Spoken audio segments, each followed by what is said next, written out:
How to delete Instagram account. Open the app. Then tap on your profile picture.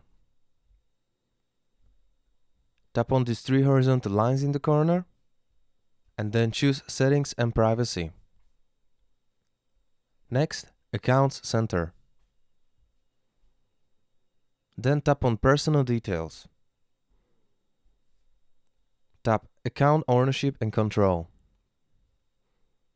Deactivation or deletion. Choose your account. And you have two options. You can deactivate account or you can delete permanently. I'm gonna delete permanently. Click Continue. Tap Something Else.